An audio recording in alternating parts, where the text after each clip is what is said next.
We think that when we get this thing out here, whether it's notoriety, whether it's a certain amount of income, whether it's the place we live, whether we accomplish something, which is an external goal, we have this idea that when I get that thing, then I'm going to feel differently. And the reality is that's not true because you haven't changed anything in here.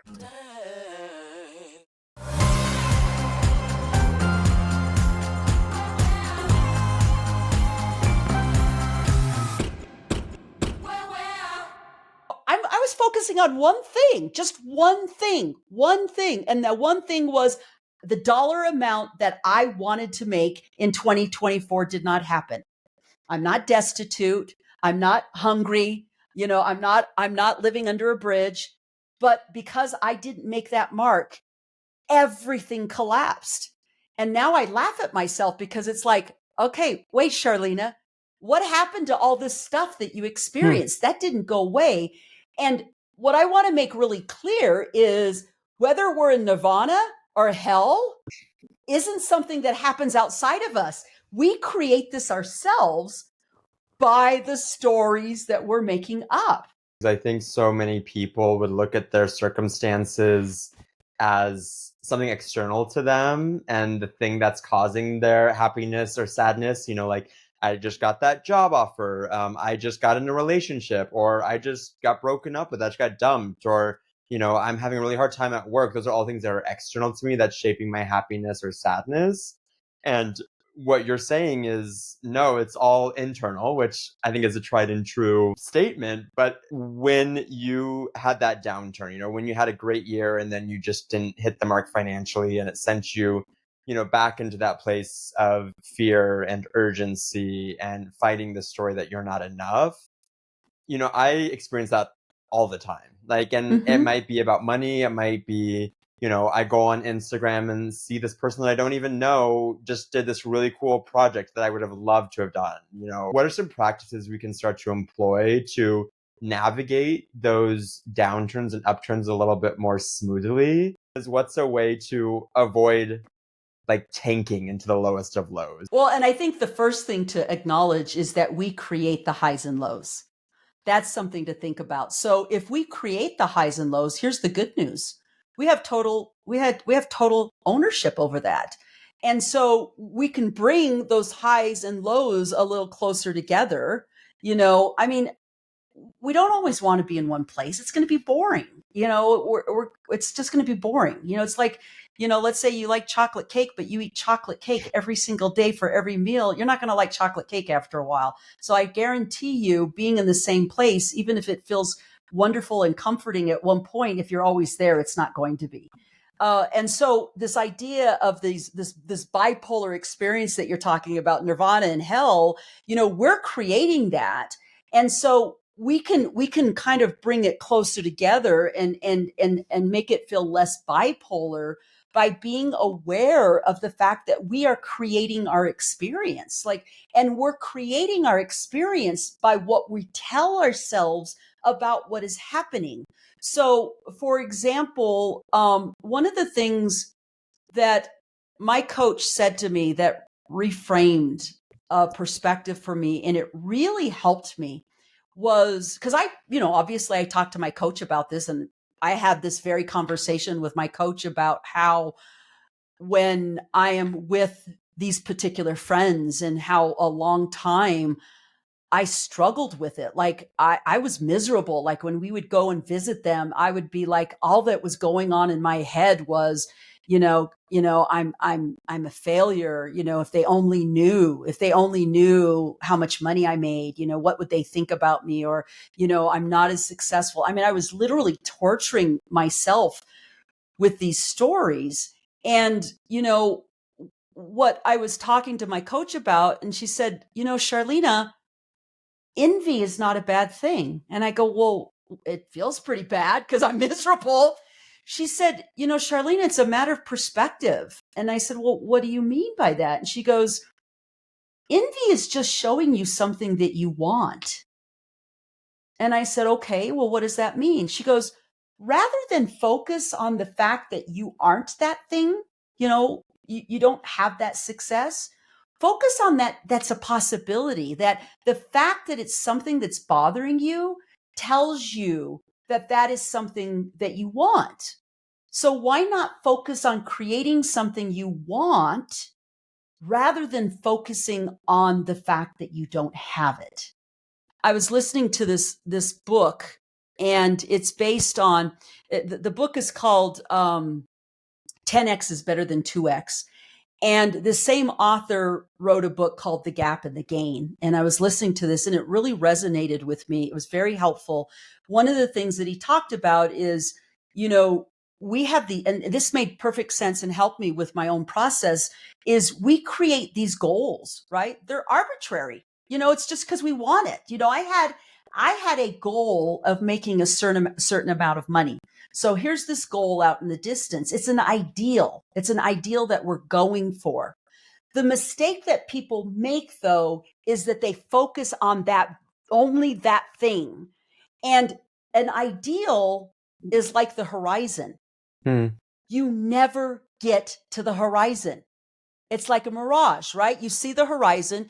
People see where the sky and the earth meet, and it's in a distance, or we're traveling and we're looking at a point in the distance. We never get there. It's only a point of reference. And in some ways, our wants and our needs are the same. Our wants, we see this thing that we're going after, but what we do instead is we use that almost as a weapon for how we're failing. And so it helped me find peace with my own struggle with these friends who had a life that I would love to have. Instead of having that activate my own fears of not enoughness, what I did was I went, oh, that's my horizon. That's my focal point. What is it that I value about that? And it wasn't really about money. What it was about experience. I want to go on those vacations.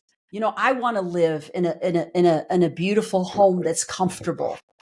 And it was like, it helped me understand, oh, these are my values. These are my wants. And instead of focusing on not being enough or trying to avoid not being enough by hustling, it shifted my perspective to, it's okay for me to want these things. And what can I do to try to get a step closer to that? Rather than looking at how I'm failing, that's my horizon. That's my mile marker in the distance to kind of give me direction. Shifting to that place allows you to get a little bit more tactical about your approach to it, rather than being consumed by the fears or insecurities or the stories that you're telling yourself. But something that's coming up for me, and just thinking about previous weeks when we talked about hustling and hustle culture as a response to avoiding your story, what has been that line for you between getting a little bit more tactical or aspirational, or turning your envy into a tool of like aspiration and something that you could work towards? What's the line between that and hustling? Because I feel like those could like really quickly and really easily bleed into each other. Absolutely. I think it's a great question. The difference is the feeling. The difference is the emotion that it provokes. When we're in hustle, we're in fear. We're in urgency. We're trying to make up for something. And and basically, when you really think about that, think about hustling. Even think about the idea of hustling. You're hustling, you're trying to get somewhere else other than you are, right? And so that's how versus focusing on possibility. Like I said, the envy was just a mirror of something that was important to me. And then I could focus on possibility instead of coming from the place of, I am not that thing, or I'm less than that thing, or I'm failing in some kind of way. I shifted perspective to, this is something that I want to try to go for. And how do I create that? So it takes me out of that place of fear and urgency and opens up to the place of possibility. Now, having said that, I think something that's really important that we haven't addressed in this conversation, Esteban, is that being able to shift out of this place, I talk about running, right? Like we're running away from our story. And the fact that, the very thing that we're trying to avoid is the thing that's pulling us in, and how we get trapped into that cycle is, think about it this way. And I'm sure every one of us can relate to being a little kid. I remember this, seeing shapes, like in the window or in your closet, and just being absolutely terrified, right? Oh my God, there's a person in my closet, or there's a monster. I remember when I was 6 years old, I had a window in my bedroom, and there were tree branches. Now I know there were tree branches, and I swear to God, there was a witch in my window. I'm 6 years old, about ready to wet my pants, and there's a witch. And I could have just every night been terrified of this witch, right? Well, what I did is I finally turned the light on, and it was like, oh, it's not a witch, it's the tree branch. Well, in some ways, we're doing that same thing with the stories that we're running from. Is we think they're these big monsters, and they are when we're running from them. But the moment we turn around and face them, they're not big anymore. And so let me use myself as an example. When I was really caught up in this misery with my friends, finally, I really, instead of beating myself up for not having the things they had, or trying to figure out what I was doing wrong, what I realized was I turned and looked at myself, and I said that, this is really what this is really about, is my fear. My fear is that I'm not good enough, and I'm trying to prove otherwise. So if I have all these things that my friends have, then I am going to be good enough. And what I realized is that's bullshit, because this thing that I have of not being good enough and trying to run from it is actually running the show. And it's actually robbing me, quite frankly. It's actually robbing me of, it's robbing me of positive experiences. Like I said, other people could be looking at my life in the same way I was looking at their life, in terms of that envy. I mean, I'm not, it was robbing me of the positivity and gratitude of what I did have. And, I think once I looked at it, it was like, oh, there it is. I turned toward it and I said, this is running the show for me. And I know where it comes from. It came from, being a little kid and being told over and over and over again in my father's actions, or his words, that I wasn't enough. I was letting him down all the time. I was a pain in the ass. I was a burden. I was a problem. And I had internalized that. And that's what I was running from. And that's what was running the show. And so my looking at that and going, oh, that's what this is about. That's ownership. That's looking at yourself and being honest with, oh, I struggle with not feeling good enough. And of course I know where that comes from. And then I can say, when I believe that story, what's my experience? My experience is it's never enough. I'm never enough. It's miserable. I'm never happy. I'm never at peace. I can't enjoy the things I have. I can't celebrate wins. I can't experience my success because I'm focusing or running away from this horrible feeling of not enough. And so when I was able to turn to it and go, that's what that's about, and being able to look at it with compassion, then the next thing I could do is I could say, do I really want this to dictate my actions? Do I really want this to determine my decisions? And I know what happens when I do that. I've lived it, and it's miserable, and I don't want to. And it doesn't mean that you shun those parts of you. It's basically embracing them and having compassion, and also saying, I don't want to make decisions from that place. Because when I make decisions from that place, I just keep recreating the thing I'm trying to escape. And that is never feeling like I'm enough.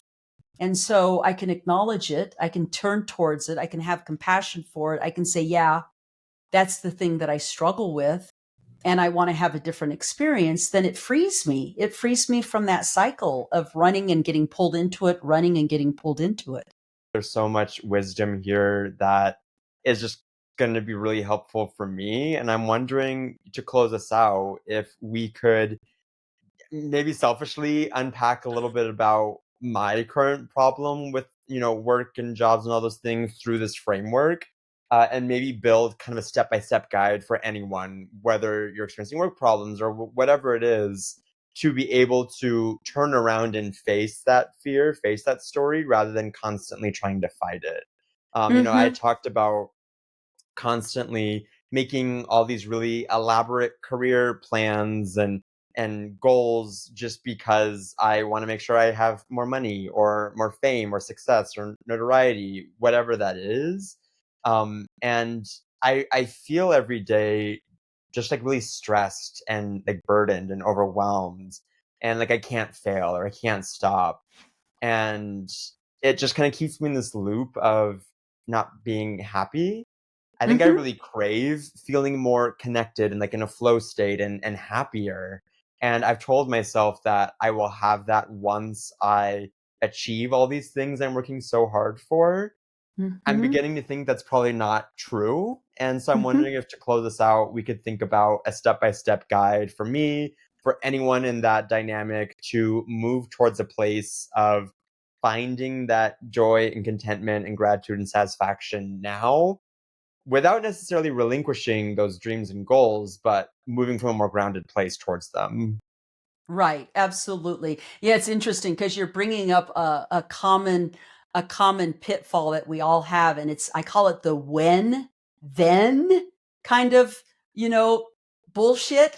It's this idea, when I get here, then I will feel, and it's actually a bunch of BS. It doesn't happen because we're looking. Here's the mistake that we're making when we get into this when then kind of thinking. It's like, we think that when we get this thing out here, whether it's notoriety, whether it's a certain amount of income, whether it's the place we live, whether we accomplish something, which is an external goal, we have this idea that when I get that thing, then I'm going to feel differently. And the reality is that's not true, because you haven't changed anything in here. Does that make sense? You Mhm. haven't changed it, especially if you're being driven. Like, if if your fuel and your motivating factor is you're trying to get away from not enoughness, you're trying to prove by having these external things that you're trying to prove your value, it's never going to happen. And so, how do you get away from that? Well, I think what's really important is to really slow things down. And what you want to try to do is to shift out of that energy of urgency and get to a place of, what is it that I really want? Like, what is the thing that makes me happy?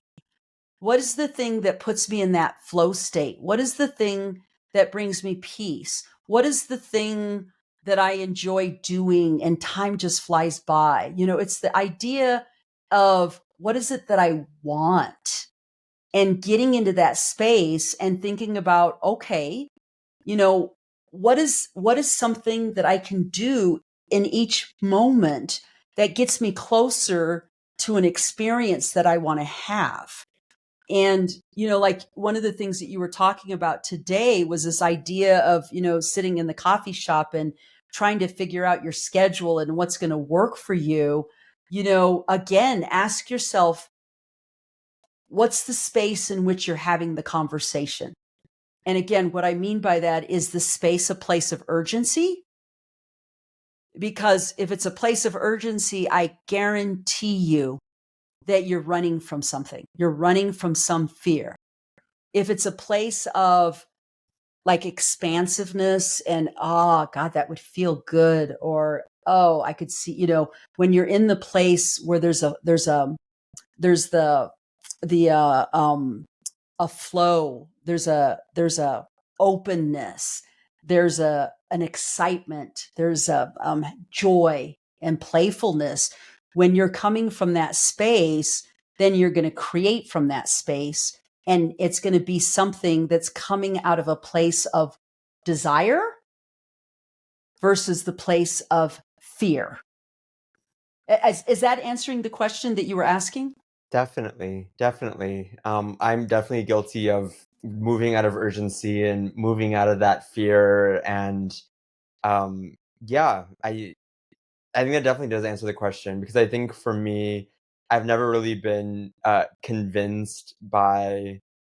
I, I think a lot of similar advice or similar, people in this space would recommend, just to be grateful and accept where you are now. But I feel like there's that nagging voice in my head that's like, but I still want more. I still want to achieve more. And I still, want these dreams even beyond their ability to satisfy my feelings of not being enough. But I want to be able to do them from a more grounded position. I want to be able to feel more at ease and more in flow state. And it seems like a challenge, I think, and I'm already starting to think about, how do I do this? How do I move towards this place? But that's the place I want to move towards. And so, yeah, I just really appreciate that. I think that is something I'm definitely gonna take away from this conversation. Right. And I want to add something to this that I think is important, is this is where our bodies become a really important Hmm. collaborator. Is all we have to do is try something on and ask ourselves, okay, what's my body doing with this? Do I feel tight and constricted and fearful, and is, we feel urgency in our bodies. Like, we can feel the constriction, or we can feel the heart racing heart, or we can feel kind of nauseous, or, we feel those things. And when we're there and our body's showing us these things, then we know we're in fear, that we're creating, or we're trying to make something happen out of a place of fear. Also, when we check into our bodies and check into ourselves, being able to ask the question, what would bring me a sense of peace? What would bring me a sense of ease? What would bring me a sense of joy? What would bring me a sense of adventure or playfulness? What would bring me a sense of being open and expansive?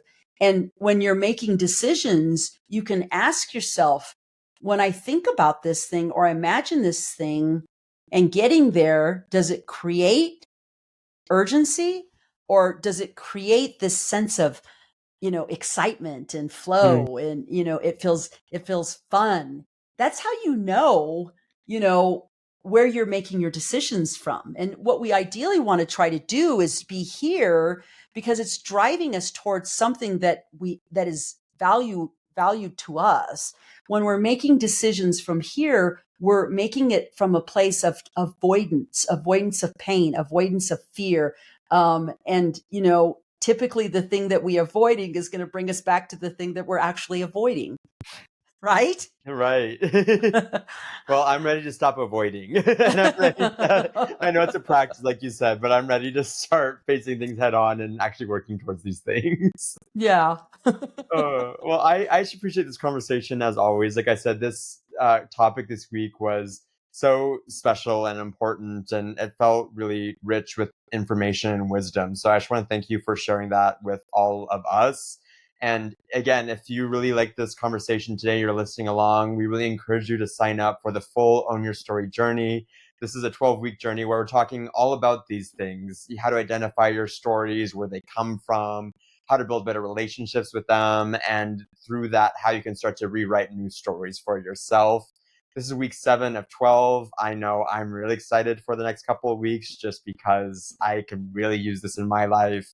Whether you are navigating career changes or your relationships or just general uncertainty in the world, I feel like there's something to gain here. And as always, I just feel so special to get to have this conversation with you today. So thank you. Thank you. Thank you, Esteban. And I also want to invite listeners that if there's anything that we're talking about, like, if you have questions, or you want clarification, or you want more information, please engage with us in the comments, on on any platforms, whether you're listening on Spotify or YouTube, or on the shorts on LinkedIn or TikTok or Instagram. Please engage, because we would love to be able to answer questions for the listeners and the followers. Please do. Please do. We'll be there to answer them. Well, you'll be there Yes. to answer them, but I'll be there to cheer you on. Thank you. All Thank you. right.